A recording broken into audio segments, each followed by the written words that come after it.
नमस्कार, महातवरी न्यूज में स्वागत है आपका। मैं हूं आपके साथ सोनम। राजधानी भोपाल में बिना अनुमति के चल रहे बालिका गृह से 26 बच्चियां गायब होने का मामला सामने आया, जिसमें थाना परवलिया पुलिस ने मामला दर्ज कर लिया। मामले में जांच पड़ताल शुरू कर दी।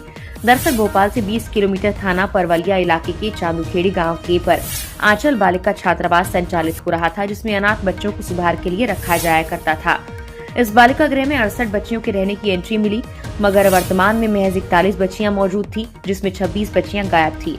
इसका खुलासा तब हुआ जब 4 जनवरी को राष्ट्रीय बाल आयोग के अध्यक्ष प्रियंक कानूनगो समेत राज्यपाल आयोग की टीम ने आश्रम का निरीक्षण किया।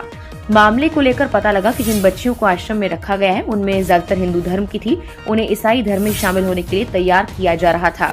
इस बाल गृह में गुजरात, झारखंड, राजस्थान के अलावा एमपी के सीहोर, रायसेन, छिंदवाड़ा, बालाघाट के बच्चे थे बालिका गृह में शामिल थे। बताया ये गया कि इस बाल गृह में अधिकतर बच्चों को सड़क पर भीख मांगने वाले बच्चों को लाया जाता है। उन्हें ईसाई धर्म में परिवर्तित करने का काम किया जा रहा था।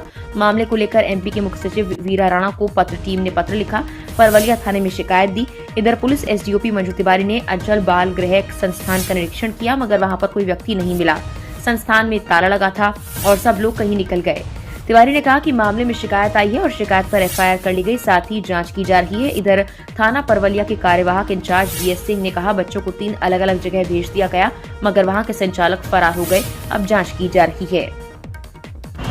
आंचल बाल गृह जो परवलिया थाना क्षेत्र में है, वहाँ से 26 बच्चियों की जो लापता होने की बात चल रही है सोशल मीडिया में या अन्य मीडिया पे, उसमें अभी तक जो पुलिस ने अनुसंधान किया है, जो पूछताछ की है, उसमें ये पाया गया है कि जो बच्चियां हैं, कई बच्चियां ऐसी होती हैं जो आकर वहाँ पे पंजीयन कराती हैं, परंतु किन्हीं कारणों से, कई बार मन न लगने के कारण, कई बार अन्य कारणों से वो फिर अपने परिवार को वापस चली जाती हैं। तो अभी तक की पूछताछ में इन 26 बच्चियों के संबंध में यही ज्ञात हुआ है कि ये अपने माता पिता के साथ मन न लगने के कारण वापस चली गई है, जिसके संबंध में अभी और सत्यापन की कार्रवाई आगे कराई। एक जानकारी थी हमारे पास कि एक हॉस्टल संचालित हो रहा है, तो हम लोग देखने गए थे उसको, परंतु ये भी जानकारी थी कि वहाँ पर ऑर्फन बच्चे हैं। पर जब जाके वहाँ पता पड़ा तो वो हॉस्टल नहीं था, वो आंचल चिल्ड्रंस होम ही करके संचालित हो रहा था। और जो उसके संचालित करने वाले अनिल मैथ्यू लगभग जब से चाइल्डलाइन चालू हुई है भोपाल में, रेलवे चाइल्डलाइन संचालित करने वाली संजीवनी के डायरेक्टर हैं, और उनको ये सारी चीज़ें बहुत अच्छे से ज्ञात था।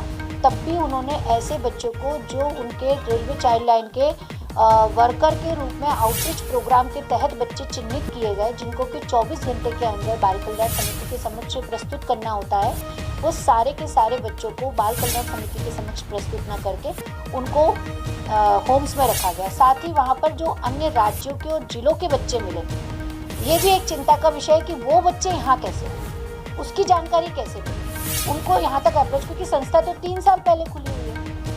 तो कब से ये रैकी की जा रही थी बच्चों की कि इस तरीके के बच्चों को यहाँ पर लेके आना है, और जो 68 बच्चियाँ थी उसमें से 26 बच्चियाँ हम लोगों को वहाँ पर नहीं मिली।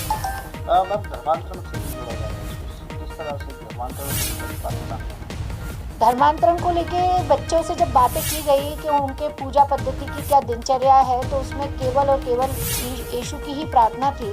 और एक बच्ची से जब मैं बात कर रही थी, अच्छे समझदार बच्ची थी, तो मैंने उससे पूछा भी था कि आप लोग अपनी प्रार्थना नहीं करते? तो बोले हम लोग करते थे, एक लड्डू गोपाल जी की मूर्ति थी, पर उसको पानी में विसर्जित करवा दिया।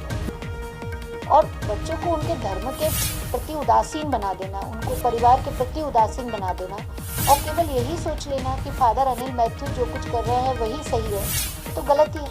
3 साल की बच्ची अगर कोई है, तो 3 साल की बच्ची को क्या पढ़ा रहे हो?